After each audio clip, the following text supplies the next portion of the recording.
Now, we know now that the crime that they say is at the root of terrorism was not committed by Arabs or Muslims at all. What did you say, Farrakhan? Over 2,300 of America's trained architects and engineers have joined in calling for a new investigation of 9/11. Well, what is 9/11? Some of you don't even know what 9/11 is. And that's really bad. 9/11 was the destruction of the World Trade Towers. Does it ring a bell now?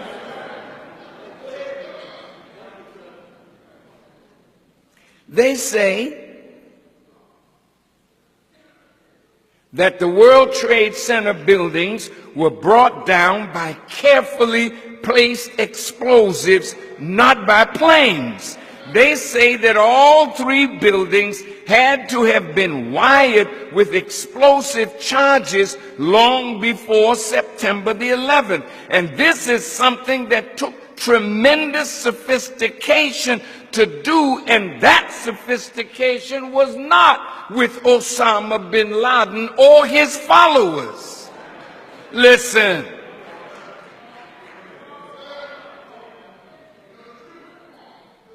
But if it was not Muslims, then who? Thanks to the exemplary work of scholars like Victor Thorne and Christopher Boland, it is now becoming apparent that there were many Israelis and Zionist Jews in key roles in the 9/11 attacks. Now look, if they can prove me wrong, like I said, I'll pay with my life. Since they want to kill me anyway, prove me wrong. We're dealing with thieves and liars and murderers. Listen to this. We know that many Israelis were arrested immediately after the attacks, but quickly released and sent to Israel. We know that the World Trade Center building was insured by its owner, Larry Silverstein, right before the attack, and in the insurance clause, there was a clause that if the building were damaged by terrorist acts, Mr. Silverstein would get paid. And guess what? Mr. Silverstein got $4.8 billion.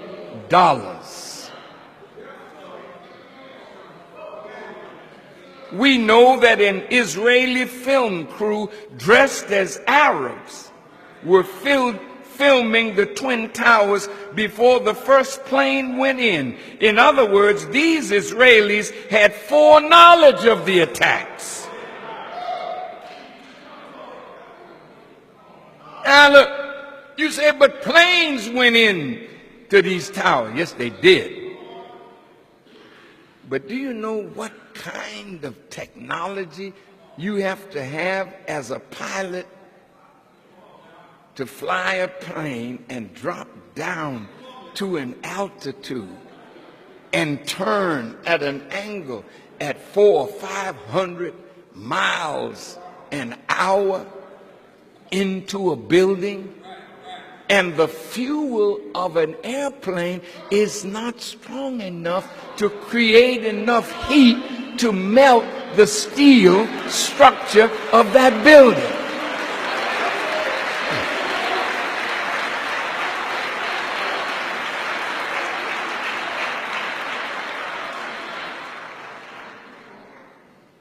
We know that many Jews received a text message not to come to work on September 11th. Who sent that message? that kept them from showing up.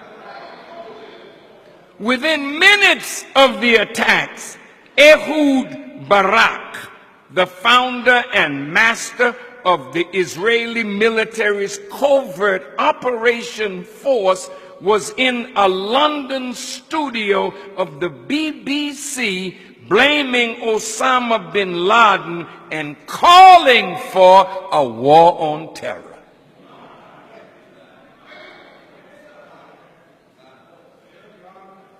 And we know that Benjamin Netanyahu told an audience in Israel, we are benefiting from one thing, and that is the attack on the Twin Towers and Pentagon and the American struggle in Iraq.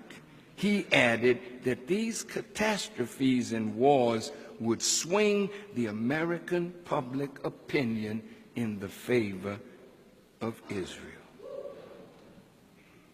Why won't America investigate what these scholars and scientists have uncovered about 9/11 and who was really behind it? It now appears that 9/11 was a false flag operation, which is an attack by one country but made to appear like the attack came from another in order to start a war between them. Is this what friendship is?